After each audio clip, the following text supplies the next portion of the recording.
বন্ধুগণ, আপনারা কেউ উত্তেজিত হবেন না, সবাই নমস্কার করে নিন। আচ্ছা, ঠিক আছে, এখানে বড় একটা শেষ হলো। এবারে সরাসরি আমাদের তমলুক লোকসভা কেন্দ্রের প্রার্থী যিনি রয়েছেন,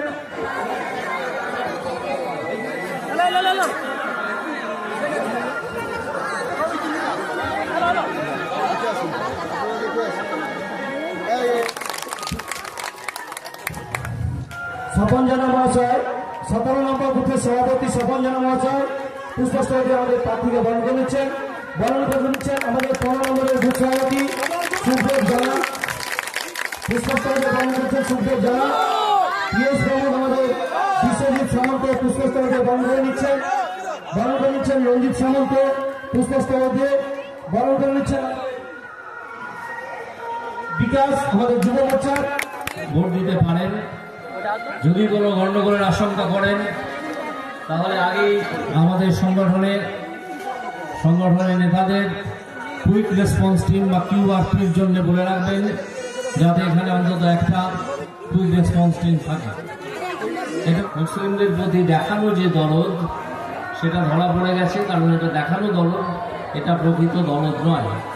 উল্টো দিকে আমাদের নেতা নরেন্দ্র মোদীজি বলেন যে আমরা হিন্দু মুসলিম এই বিভাজন করে রাজনীতি করি না, সবাই ভারতবাসী। যারা সবাই ভারতবাসী, যারা ভারত মাতাকে মেনে নিচ্ছেন, প্রমাণ করছেন, তারা সবাই ভারতের সৈনিক, ভারতের জাতীয়তাবাদের অঙ্গ।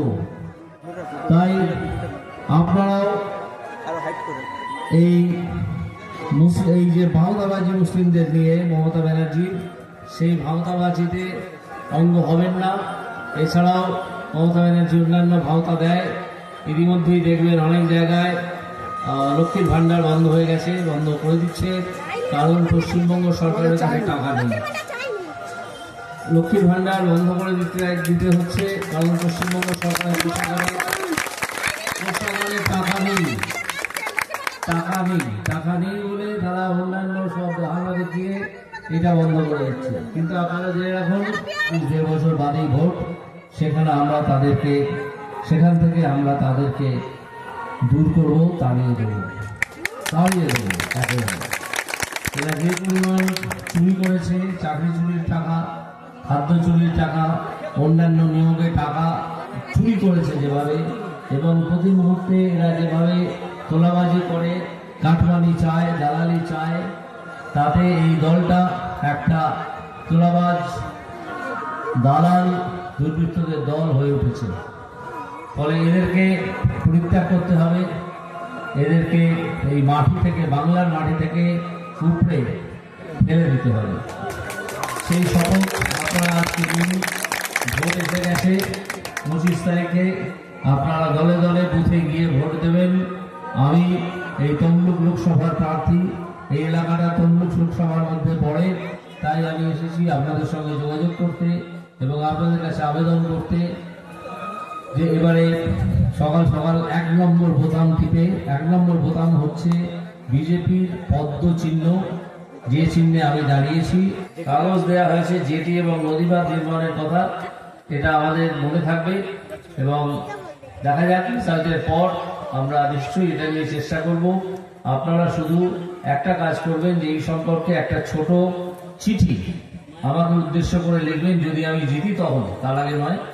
এখনো বলে খুব একটা কিছু লাভ নেই, আগে ভোটের ফল প্রকাশ হয়ে যাক তারপর বলবেন, তখন এটা নিয়ে কথা হবে। বা আপনারা সরাসরি আমাদের যে সংগঠনের নেতা যারা আছে তাদের কাছেও এটা পৌঁছে দিতে পারেন, কারণ আমরা খুব চেষ্টা করছি যাতে হলদিয়ার আরো উন্নয়ন হয়। তাহলে সঙ্গে সঙ্গে এটাই বা কেন হবে না, এটা বলে দেওয়ার চেষ্টা করা হবে। এটা তো বড় কিছু বিধান নয়, মানুষের সুবিধের জন্য যা যা করা প্রয়োজন তা অবশ্যই করা হবে, এটা জেনে রাখবেন। কারণ বিজেপি মানুষের একটা বন্ধু সরকার। বিজেপি তৃণমূলের মতো মিথ্যে কথা বলে মানুষের পকেট কেটে তোলাবাজি দালালি করে চলে না। বিজেপি একটা শৃঙ্খলাবদ্ধতা বোতামে, এই বলে আমার বক্তব্য শেষ করছি। আমার প্রণাম গ্রহণ করবেন।